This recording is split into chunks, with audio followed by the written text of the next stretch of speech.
কিভাবে হলেন জিতেন্দ্র কুমার থেকে জিতু ভাইয়া? আসল জিতেন্দ্র কুমার আড়ালে পড়ে গেছেন কবেই।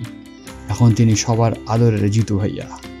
কোটা ফ্যাক্টরি ওয়েব সিরিজের পর থেকে জিতু ভাইয়া নামে পরিচিত পেয়েছেন তিনি।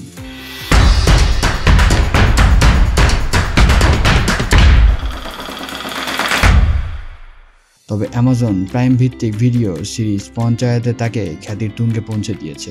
গত 28শে মে মুক্তি পেয়েছে আলোচিত সিরিজটির তৃতীয় কিস্তি। মুক্তির পর দর্শক সমালোচকদের প্রশংসা ভাসছেন তরুণ এই অভিনেতা জিতেন্দ্র কুমার। স্বয়ংসম্পূর্ণ অভিনয় হাজার হাজার মানুষের হৃদয় জয় করে নিয়েছেন।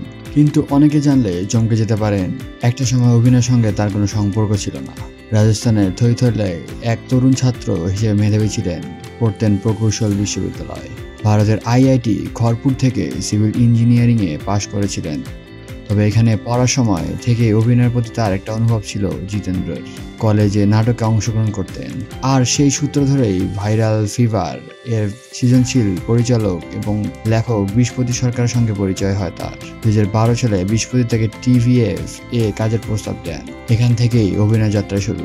TVF এ একাধিক প্রকল্প দেখা গেছে জিতেন্দ্রকে। তবে কোটা ফ্যাক্টরি তাকে মানুষের ঘরে ঘরে পৌঁছে দিয়েছিল। 2020 সালে পঞ্চায়েত মুক্তির পর জিতু ভাইয়া আরও জয়জয়কার। দীপক কুমার মিশ্র পরিচালিত এই কমেডি ড্রামা সিরিজটি সজীবের চরিত্রে অভিনয় করেছেন, হৃদয়ের জায়গা করে নিয়েছেন জিতেন্দ্র।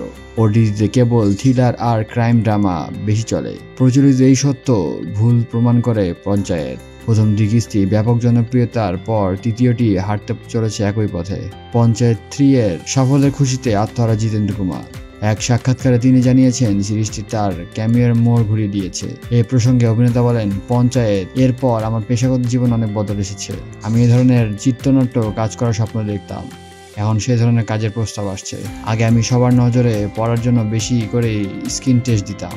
ব্যাপক জনপ্রিয়তার পরও তার ব্যক্তিগত জীবন আজও একই রকম বলে আছে জিতেন্দ্র কুমার ভাইয়া। 10 বছর আগের সেই পুরনো আবাসনই আজও তার ঠিকানা। শুধু বদলের মধ্যে একটাই পড়েছে, বড়সড় টিভি কিনেছেন জিতেন্দ্র।